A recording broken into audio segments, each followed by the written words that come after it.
आखिर कर्ण की मृत्यु के बाद परशुराम जी कहां चले गए? एक ऐसा स्थान जहां आज भी दिखाई देते हैं परशुराम जी।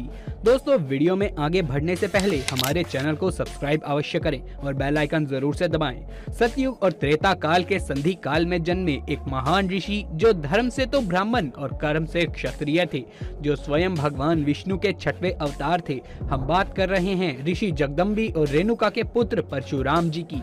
कहते हैं परशुराम जी के अंदर इतना ज्ञान भरा हुआ था जिसकी कोई तुलना भी नहीं की जा सकती। भगवान शिव के अनन्य भक्त परशुराम ने स्वयं शिव से शस्त्रों और कलारी पैटों की मार्शल आर्ट्स सीखी और अपने कई दिव्य हथियारों और शक्ति पर अजयता भी प्राप्त करी और कलयुग में सबसे प्रमुख ऋषियों में से एक हैं। दोस्तों, भीष्म पितामह हो या गुरु द्रोणाचार्य या फिर महर्षि कर्ण, सभी को ही उन्होंने ही शिक्षा प्रदान करी थी। कहते हैं भगवान परशुराम जी इतने न्याय प्रिय थे कि उनके आगमन से ही समस्त प्रजा निर्भय हो जाती थी। कहते हैं उनके तपोबल और योग बल से समस्त भूमंडल तथा तीनों लोग परिचित थे। हर कोई उनसे डरता था। साथ ही जब वो भ्रमण कर रहे थे तब उन्होंने सांदीपनी ऋषि के आश्रम में जाकर वहां पर शिक्षा प्राप्त कर रहे भगवान श्री कृष्ण को सुदर्शन चक्र प्रदान किया था।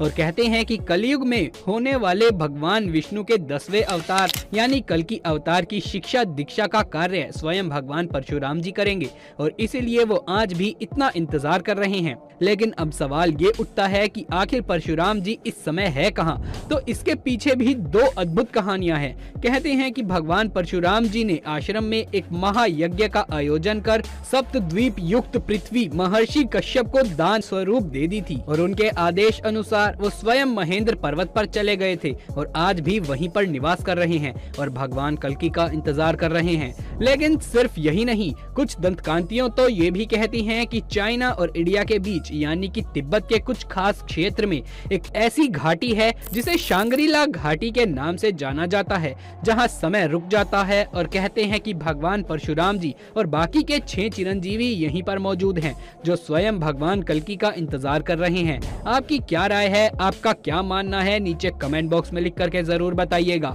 बाकी बहुत से लोगों को तो ये लगता है कि ये सब सिर्फ कहानियां हैं, लेकिन आज की इस वीडियो में दोस्तों हम आपको ये प्रूव कर देंगे कि परशुराम जी के बारे में जो कुछ भी लिखा है वो सब सत्य है। ऐसा माना जाता है कि भविष्य में परशुराम जी विष्णु भगवान के कल्कि अवतार को सभी मार्शल आर्ट्स और हथियारों के इस्तेमाल की शिक्षा देंगे। परशुराम अपने सबसे महान छात्र का स्वागत करने के लिए खुद को तैयार कर रहे हैं, जो सभी अधर्म को समाप्त कर देगा और सृष्टि के अगले चक्र के लिए दुनिया को तैयार करेगा।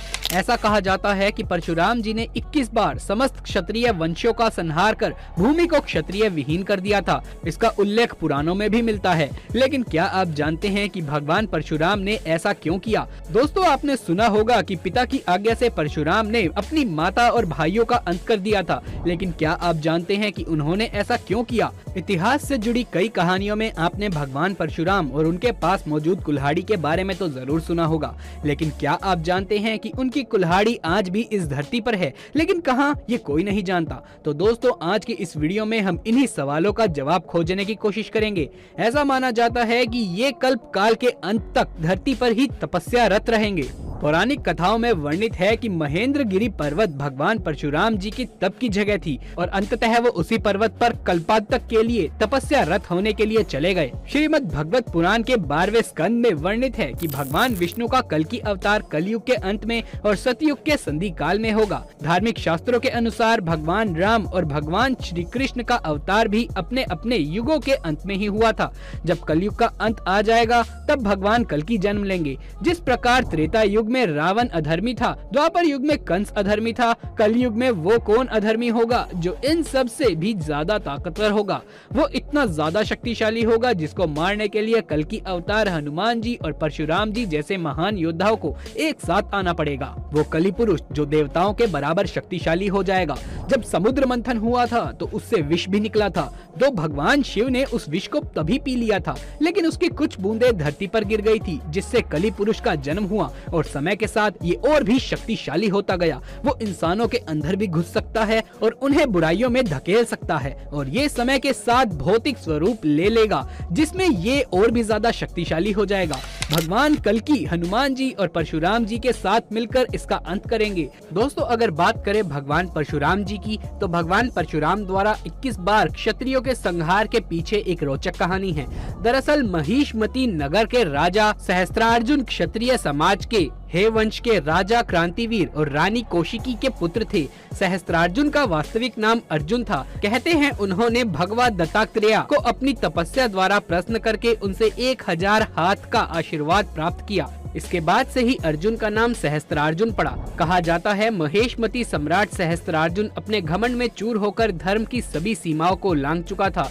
उसके अत्याचारों से जनता त्रस्त हो चुकी थी। वेद पुराण और धार्मिक ग्रंथों को मिथ्या बताकर ब्राह्मण का अपमान करना, ऋषियों के आश्रम को नष्ट करना और अकारण वध करना, प्रजा पर निरंतर अत्याचार करना, यहाँ तक कि उसने अपने मनोरंजन के लिए मदिरा के नशे में चूर होकर स्त्रियों के अस्तित्व को भी नष्ट करना शुरू कर दिया था। एक बार महिष्मती देश का राजा कार्तिक वीर्य अर्जुन युद्ध जीतकर जगदम्बी मुनि के आश्रम से निकला।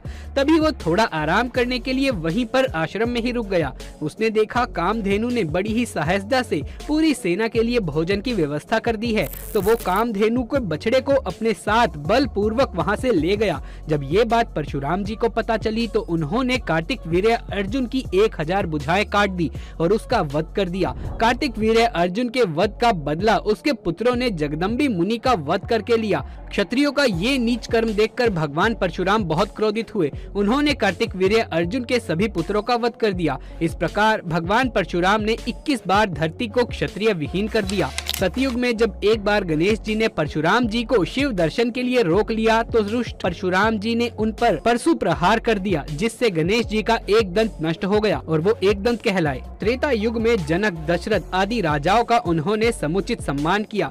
सीता स्वयंवर में श्री राम का अभिनंदन किया। द्वापर युग में उन्होंने कौरव सभा में भगवान श्री कृष्ण का समर्थन किया और इससे पहले उन्होंने भगवान श्री कृष्ण को सुदर्शन चक्र उपलब्ध भी कराया था। द्वापर युग में उन्होंने ही असत्य वाचन करने के दंड स्वरूप कर्ण को सारी विद्या विस्मरण हो जाने का श्राप दिया था।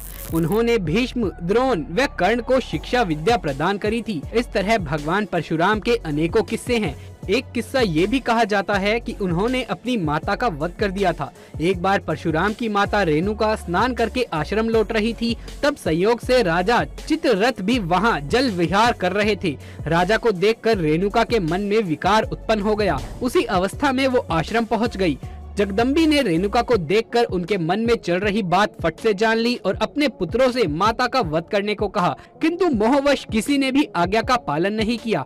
परशुराम जी ने बिना सोचे समझे अपने फरसे से उनका सर काट दिया। ये देखकर मुनि जगदम्बी प्रसन्न हुए और उन्होंने परशुराम से वरदान मांगने को कहा। तब परशुराम ने अपनी माता को पुनः जीवित करने और उन्हें इस बात का ज्ञान न रहे ये वरदान मांगा। एक अन्य किंवदंती के अनुसार मध्य प्रदेश के इंदौर के पास स्थित महू के कुछ दूरी पर स्थित जानापाव की पहाड़ी पर भगवान परशुराम का जन्म हुआ था।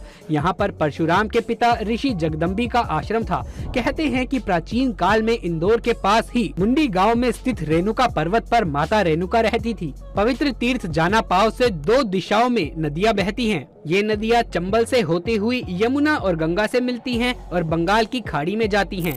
कारम में होता हुआ नदियों का पानी नर्मदा से मिलता है। हर साल यहाँ कार्तिक और कवां के माह में मेला लगता है। एक अन्य मान्यता के अनुसार छत्तीसगढ़ के सरगुजा जिले में घने जंगल के बीच स्थित कचला गांव में स्थित एक आर्कियोलॉजिकल साइट जिसे सती महिला कहा जाता है। मान्यता है कि जमदंगी ऋषि की पत्नी रेणुका इसी महल में रहती थी और भगवान परशुराम को इसी महल में जन्म दिया था।